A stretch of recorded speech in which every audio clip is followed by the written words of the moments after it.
I wanted to use this video to talk a little bit about what we would call implementation fidelity. This is a concept that relates to the delivery of interventions in psychology, and it's a really important aspect of what we do. One of my dear friends, a research evaluation consultant, Fiona Scott, we used to speak at length about implementation fidelity. If you've got a program that works, how do you make sure that it is being delivered in exactly the same way as it was delivered in the research trials where it was evaluated for its effectiveness? And we have this in the mindfulness world. A large body of research on mindfulness-based stress reduction and mindfulness-based cognitive therapy, two of the sort of biggest protocols that are certainly used here in the UK. And there's a strong drive for implementation fidelity, making sure that the people delivering these interventions are doing so exactly by the book. But there's a few issues with this, and these are things that have kept me awake at night over the years. And I want to just share with you a little bit my thoughts on these. So I think one of the first things that I became aware of, even before I discovered mindfulness, was how studies that are conducted in research academic environments are delivering protocols of a quality that is hard to mimic when you get out there in the big bad world of the clinical environment. So I remember initially when I was working with people with schizophrenia and cognitive remediation in schizophrenia, or even CBT, when these interventions are delivered by an expert in their field who's a professor of the topic with a well-supported research team who's, holding things around the edges, very well supervised, reflective groups, tons of time for discussion, highly selective group of patients involved. Guess what? These interventions are brilliant. But then let's transfer that protocol to a struggling clinical psychologist or counseling psychotherapist who's working down in Dorset or Cornwall or up in the Hebrides, or even just not near to an academic center, who's been on a training course and who's really trying to implement the protocol. I can assure you that it probably doesn't look similar at all. And of course, the patient population will be very different because these will now be all sorts of clients coming through the door, many of them with comorbidities who would have been excluded from the research trials. So one of the fundamental assumptions of the implementation fidelity approach is that all the conditions will be the same. And of course, they cannot be.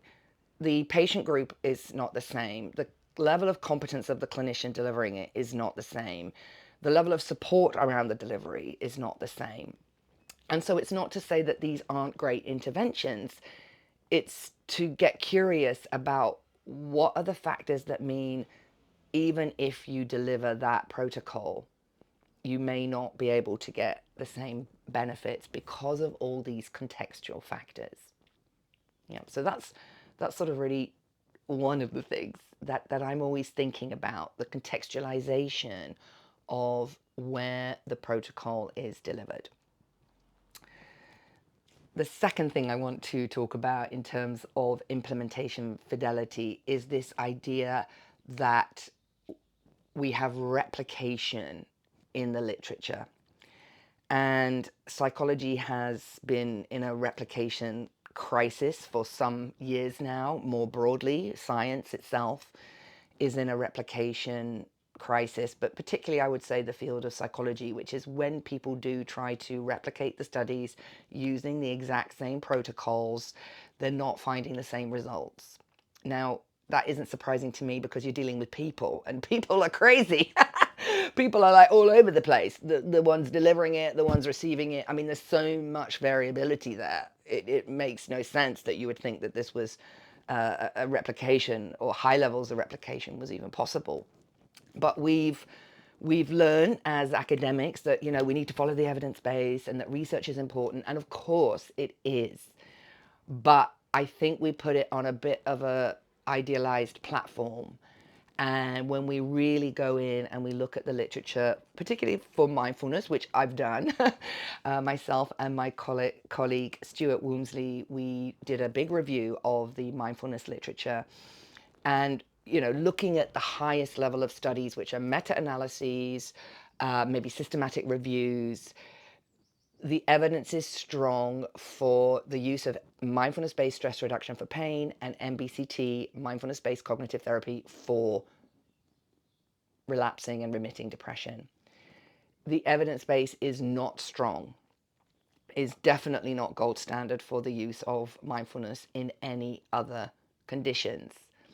And I remember when we published that, somebody I really value, David Vargo from the US, he wrote a little comment on the LinkedIn that said, I'm really glad to see somebody's looking at this with a kind of critical lens, because this is the reality. There's lots of excitement. There's lots of people getting benefit. And there's no doubt about that. There's lots of different people getting benefit. But this idea that there's these gold standard protocols that we can sort of tweak and adapt and then get the same results, it's not clear thinking, in my view, as a scientist and a clinician and a mindfulness practitioner.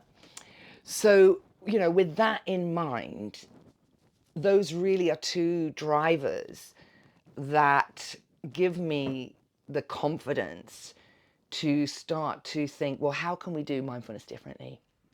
And it's not because I want to diss other people.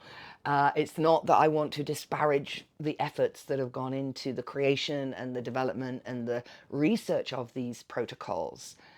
But it's really to say, well, hang on a minute, where is it not working? And can we just get very clear-eyed on why it's not working in certain spaces, in certain places, for certain people, for certain populations? And if we really had the courage to do something differently, what might that look like?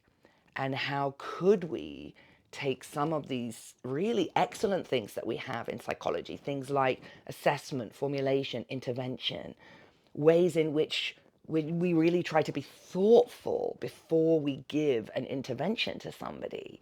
How can we start bringing those in so that everybody can really get the most out of mindfulness? If you like these topics, please do like, subscribe, and I'll be making some more videos over the next weeks.